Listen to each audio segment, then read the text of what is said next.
श्री स्वामी समर्थ. महाशिवरात्रीचा दिवस हा शिवभक्तांसाठी अत्यंत खास असतो.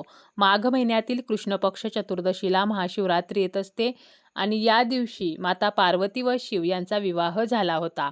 वर्षभरामध्ये 12 शिवरात्री येत असतात, परंतु त्यापैकी महाशिवरात्री जी आहे तर ती अत्यंत खास आहे.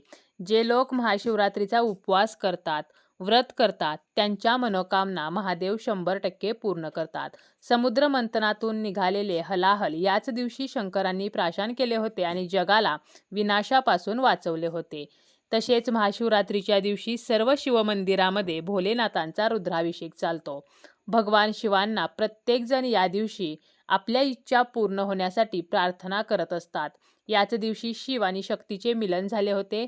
तसेच सजीव सृष्टीची निर्मिती सुद्धा याच दिवशी झाली होती.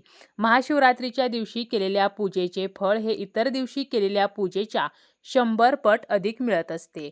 परंतु आपण शिवलिंगाची पूजा करताना शिवपिंडीवरती जो अभिषेक करतो, मग हा अभिषेक आपण कशा प्रकारे करायचा आहे, कोणकोणत्या वस्तूचा आपण अभिषेक करू शकतो, अभिषेक करताना कोणत्या भांड्याने तो करायचा आहे, म्हणजे कोणत्या भांड्याचा आपल्याला वापर करायचा आहे आणि आपलं तोंड जे आहे तर ते कोणत्या दिशेला असावं, कारण शिवलिंगाची पूजा करताना दिशेची काळजी घेणे सुद्धा तितकेच महत्त्वाचे आहे. तर अशी संपूर्ण जी माहिती आहे तर ती आपण या व्हिडिओमध्ये पाहणार आहोत. व्हिडिओला सुरुवात करण्याअगोदर तुम्ही जर चॅनलवरती नवीन असाल आणि पहिल्यांदाच माझे व्हिडिओ पाहत असाल तर चॅनलला सबस्क्राईब करा. व्हिडिओ माहितीपूर्ण वाटला तर व्हिडिओला लाईक करा. 26 फेब्रुवारीला सकाळी 11:08 ही तिथी सुरू होणार असून 27 फेब्रुवारीला सकाळी 8:54 ही तिथी संपणार आहे. त्यामुळे 26 फेब्रुवारीला महाशिवरात्री आहे. अभिषेक करणे म्हणजे काय, तर विशिष्ट देवतेचे मंत्र स्तोत्र म्हणत देवतेच्या प्रतीकावर मंद धार सोडणे. म्हणजे काय, तर शिवलिंगावरती आपल्याला महादेवांचं स्मरण करत त्यांचं स्तोत्र म्हणत किंवा ओम नमः शिवाय हा मंत्र म्हणत आपल्याला हा अभिषेक जो आहे तर तो करायचा आहे. मंद गतीने आपल्याला हा अभिषेक करायचा आहे. फक्त आपण ज्या भांड्याने अभिषेक करतो ते भांडं डायरेक्ट शिवलिंगावरती लगेच पालतं केलं आणि पटकन अभिषेक केला, तर असं न करता मंद धार आपल्याला या अभिषेकाची सोडायची आहे. महादेवांना अभिषेक केल्यामुळे आपल्या मनोकामना पूर्ण होतात. शिवलिंगाची जलाधारी जी आहे तर ती नेहमी उत्तर दिशेला असावी. जलाधारीच्या उजव्या बाजूला, म्हणजे आपण जेव्हा जलाधारीकडे तोंड करतो, आपलं तोंड जेव्हा उत्तरेला असेल तेव्हा आपली जी उजवी बाजू आहे तर त्या बाजूला श्री गणेश विराजमान आहेत. त्याचप्रमाणे डाव्या बाजूला कार्तिकेय, जलाधारीच्या मधल्या भागामध्ये भगवान शंकरांची पुत्री अशोक सुंदरी विराजमान आहे आणि लिंगाच्या खाली माता पार्वतीचं हस्तकमळ आहे. त्यामुळे अभिषेक करताना सर्वप्रथम श्री गणेशाच्या बाजूला, त्यानंतर कार्तिकेयच्या बाजूला, त्यानंतर आपल्याला अशोक सुंदरीचं जे स्थान आहे तर त्या ठिकाणी, म्हणजे जलाधारेचं मधलं भाग, त्यावरती आपल्याला अभिषेक करायचा आहे. त्यानंतर आपल्याला जे माता पार्वतीचं हस्तकमळ आहे म्हणजे शिवलिंगाचा खालचा भाग, त्या ठिकाणी अभिषेक करायचा आहे आणि शेवटी आपल्याला शिवलिंगावरती अभिषेक करायचा आहे. आणि त्यानंतर त्या शिवलिंगावरती एक जो तांब्या असतो तर त्यामध्ये आपल्याला जे जल आहे तर ते ओतायचं आहे. तर अशा प्रकारे हा अभिषेक करायचा असतो. आता अभिषेक जो आहे तर तो कशाने केला जातो, तर आपण जलाभिषेक करू शकतो. महाशिवरात्रीच्या दिवशी फक्त जलाभिषेक केला म्हणजे पाण्याचा अभिषेक केला तरी सुद्धा महादेव आपल्या इच्छा पूर्ण करतात. तर अशा प्रकारे पाण्याचा अभिषेक करू शकतो, दह्याचा अभिषेक आपण करू शकतो, त्यानंतर पंचामृताचा करू शकतो, उसाच्या रसाचा सुद्धा अभिषेक करू शकतो. तसेच गंगाजलाने, शुद्ध तुपाने, मोहरीच्या तेलाने सुद्धा आपण अभिषेक करू शकतो. सुगंधी अत्तर जे आहे तर ते पाण्यामध्ये मिक्स करून त्याचा सुद्धा आपण अभिषेक करू शकतो. जलाभिषेक केला तर पापांचा नाश होतो, आपल्या सर्व इच्छा पूर्ण होतात. दह्याचा अभिषेक केला तर आपले घराचे स्वप्न जे आहे तर ते पूर्ण होते. त्याचप्रमाणे लक्ष्मी प्राप्तीसाठी आपण उसाच्या रसाचा अभिषेक करू शकतो. आपली संपत्ती वाढण्यासाठी म्हणजे धनसंचय होण्यासाठी मधाचा आपण अभिषेक करू शकतो. त्याचप्रमाणे वंशवृद्धीसाठी तुपाचा अभिषेक करू शकतो. तसेच अत्तर मिश्रित जल आपण जर अभिषेकासाठी वापरलं तर यामुळे आजार, रोग जे आहेत तर ते नष्ट होतात आणि आपल्या ज्या काही बऱ्याच समस्या असतील किंवा शत्रुपीडा असेल तर त्याचा नाश होण्यासाठी मोहरीच्या तेलाचा आपण शिवपिंडीवरती या दिवशी अभिषेक करू शकतो.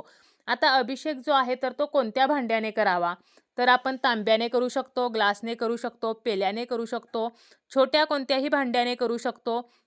अगदी आपण पळीने, चमच्याने सुद्धा हा अभिषेक करू शकतो. आता भांडं जे आहे तर ते कोणत्या धातूचं असावं, तर तांब्याचं, चांदीचं, पितळेचं भांडं आपण घेऊ शकतो. शक्यतो आपल्याला स्टीलचं भांडं वापरणं टाळायचं आहे. परंतु आपल्याकडे इतर भांडं नसेल तर आपण स्टीलचं सुद्धा घेऊ शकतो. परंतु जर आपल्याकडे तांब्याचं असेल, पितळेचं असेल, चांदीचं असेल तर त्या भांड्याचा वापर करायचा आहे. परंतु लक्षात घ्या, शिवपिंडीवरती तांब्याच्या भांड्याने अभिषेक करणे हे अत्यंत शुभ मानलेले आहे. पाण्याचा अभिषेक करणार असू तर आवर्जून तांब्याचा तांब्या वापरू शकतो आपण.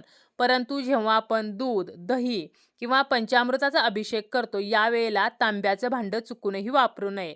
कारण जेव्हा आपण तांब्याच्या भांड्याने दुधाचा किंवा दह्याचा अभिषेक करतो त्यावेळेला दूध किंवा दही याचं तांबे या धातूशी रिॲक्शन होऊन एक विषारी तत्व तयार होते. त्यामुळे शिवपिंडीवरती तांब्याच्या भांड्याने दुधाचा किंवा दह्याचा किंवा पंचामृताचा अभिषेक करणे हे अशुभ मानलेले आहे. त्यामुळे आपल्याला या गोष्टींनी अभिषेक करताना तांब्याचं भांडं वापरायचं नाही. इतर गोष्टींसाठी आपण तांब्याचं भांडं वापरू शकतो. त्याचप्रमाणे चांदीचं वापरू शकतो किंवा पितळेचं सुद्धा वापरू शकतो. आता आपण जेव्हा अभिषेक करतो तर त्यावेळेला दिशेची काळजी घेणे सुद्धा तितकेच गरजेचे आहे. कारण दिशेला सुद्धा अनन्यसाधारण महत्त्व आहे, की आपण कोणत्या दिशेला तोंड करून हा अभिषेक करतो आणि कोणत्या दिशेला तोंड करून तो चुकूनही करू नये. ज्योतिष आणि धार्मिक शास्त्रानुसार शिवलिंगाला पूर्व दिशेला तोंड करून कधीही जल अर्पण करू नये. मान्यतेनुसार पूर्व दिशेला भगवान शंकरांचे मुख्य प्रवेशद्वार मानले जाते. या दिशेकडे तोंड केल्याने शिवाच्या दारात अडथळे निर्माण होतात. त्यामुळे शिवपिंडीवर जल अर्पण करताना आपल्याला उत्तर दिशेला तोंड करूनच ते अर्पण करायचं आहे. म्हणजे जी शिवलिंगाची जलाधारी आहे त्या दिशेला तोंड करून उत्तरेकडे तोंड करूनच आपल्याला जल अर्पण करायचं आहे किंवा कोणताही अभिषेक करायचा आहे. यामुळे भोलेनाथ आणि माता पार्वतीचा आपल्याला आशीर्वाद मिळतो. म्हणजे काय तर दक्षिण दिशेला बसायचं आहे. आपली पाठ ही दक्षिण दिशेकडे असेल आणि आपलं तोंड हे उत्तरेकडे असेल. अशा प्रकारे आपल्याला हा अभिषेक करायचा आहे. आपलं मन जे आहे तर ते शांत ठेवून मंद धारेने आपल्याला अभिषेक करायचा आहे. बऱ्याच वेळेला काय होतं की घाईघाईने पटकन लोक येतात आणि अभिषेक करतात आणि मग मात्र आपल्याला त्याचं शुभ फळ जे आहे तर ते मिळत नाही. बऱ्याच वेळेला मंदिरामध्ये खूप लोक काय करतात तर पॅकेटमधील दूध जे आहे तर ते भांड्यात न घेता तसंच त्या मध्ये घेतात आणि पॅकेटच जे आहे तर ते शिवपिंडीवरती पालतं केलं जातं. तर हे सुद्धा पूर्णपणे चुकीचं आहे. त्याचप्रमाणे आपल्याला तापवलेल्या दुधाचा अभिषेक कधीही करायचा नाही.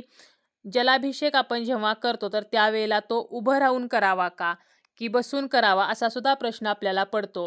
बऱ्याच वेळेला काय होतं की खूप लोक एकत्र येतात आणि उभे राहून तो जो अभिषेक आहे तर तो करतात. परंतु शास्त्रानुसार हे चुकीचे मानलेले आहे. आता शिवलिंग कसे आहे तर त्यावरून आपल्याला ठरवायचं आहे की आपल्याला अभिषेक बसून करायचा आहे की उभे राहून करायचा आहे. शिवलिंगाच्या खाली जर डमरूसारखा भाग असेल म्हणजे आपण मंदिरामध्ये गेलो आणि शिवलिंगाच्या खाली डमरूसारखा भाग असेल त्यावरती ते शिवलिंग स्थापित झालेलं असेल तर आपल्याला काय करायचं आहे तर अशा शिवलिंगावरती उभं राहून अभिषेक करायचा आहे. असं जे शिवलिंग आहे तर याला म्हटलं जातं हरेश्वर शिवलिंग. मग हरेश्वर शिवलिंगावरती आपल्याला उभे राहून अभिषेक करायचा आहे. म्हणजेच काय तर विष्णू शिवलिंग हे असते. आणि शिवलिंग हे जेव्हा डायरेक्ट जमिनीवरती असते म्हणजे बऱ्याच वेळेला हे शिवलिंग जे आहे तर ते डायरेक्ट जमिनीवरती असते. तर त्यावेळेला मात्र आपल्याला अभिषेक जो आहे तर तो बसूनच करायचा आहे. तर या सुद्धा गोष्टीची अभिषेक करताना आपल्याला काळजी घ्यायची आहे. तर अशा प्रकारे आपण शिवपिंडीवरती महाशिवरात्रीच्या दिवशी नक्कीच अभिषेक करू शकतो. परंतु चुकूनही आपलं तोंड हे पूर्व दिशेला येणार नाही. तर याची मात्र आपल्याला काळजी घ्यायची आहे. तरच आपल्या व्रताचं, आपल्या उपवासाचं संपूर्ण फळ आपल्याला मिळेल.